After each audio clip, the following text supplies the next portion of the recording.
France এই Kerala high court থেকে একটা সিদ্ধান্ত নিয়ে শুনছিলাম, যেটা হচ্ছে যে কোনো মহিলা যদি মানে কোনো মহিলা যদি ধর্ষণের শিকার হয়, তারপরে যদি সে কমপ্লেন করে, হ্যাঁ, সেটা যদি মিথ্যা কমপ্লেন হয়, হ্যাঁ, তাহলে নাকি সেই মহিলাকেই জেলবন্দি করে দেওয়া হয়। এরকম একটা সিদ্ধান্ত শুনলাম। এটা তো মানে কোনো মহিলা যদি বিনা কারণে, হ্যাঁ, কোনো ছেলেকে যদি মিথ্যা বদনাম দেয়, সেক্ষেত্রে ভালো, হ্যাঁ, ছেলেটার জন্য ভালো।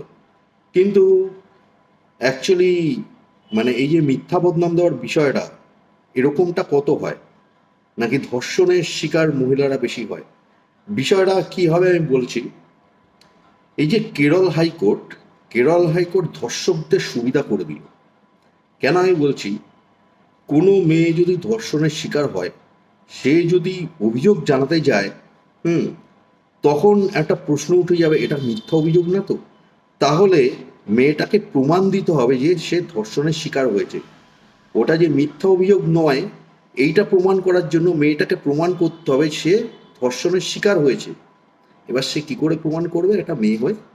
হুম, পারবে প্রমাণ করতে যে সে ধর্ষণের শিকার হয়েছে? আর একটা মেয়ে হয়ে কি করে এরকমটা পারবে? তাই না, এরকমটা করবে না, করতে যাবে না।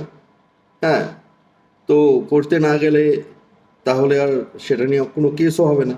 মানে যে অভিযুক্ত, যে রেপিস্ট, সে বিন্দাস ঘুরে বেড়াবে, তার কোনো সাজা হবে না। বিষয়টা বুঝতে পারলে? এবার মেয়েটাকে তো প্রমাণ দিতেই হবে। কেরল হাইকোর্ট যেই নিয়মটা করেছে, মেয়েটাকে প্রমাণ দিতেই হবে। তা না হলে তো বলে দেবে তুমি মিথ্যা অভিযোগ করছো, মেয়েটাকেই জেলে ঢুকিয়ে দেবে। তাহলে মেয়েটাকে সব প্রমাণ জোগাড় করে নিয়ে যেতে হবে অভিযোগ করার জন্য। তাহলে কি করে হবে? সেই জন্য বলছি, রেপিস্টদের সুবিধা হয়ে গেল। রেপিস্টরা আরো বেশি করে ধর্ষণ করবে মহিলাদের, আর মহিলারা কিছু করতে পারবে না রেপিস্টদের বিরুদ্ধে। এটাই সুবিধা করে দিল কেরল হাইকোর্ট, রেপিস্টদের সুবিধা করে দিল। ঠিক আছে, এটা আর কি বিষয়। কেরল হাইকোর্ট রেপিস্টদের সুবিধা করে দিল আর মহিলাদের আরো বিপদের মুখে ঠেলে দিল এই নিয়মটা করে। এটা হচ্ছে বিষয়। তো ঠিক আছে ফ্রেন্ডস, এখন আসছি, টাটা। জয় হিন্দ, জয় শ্রীরাম, ওম নমঃ শিবায়।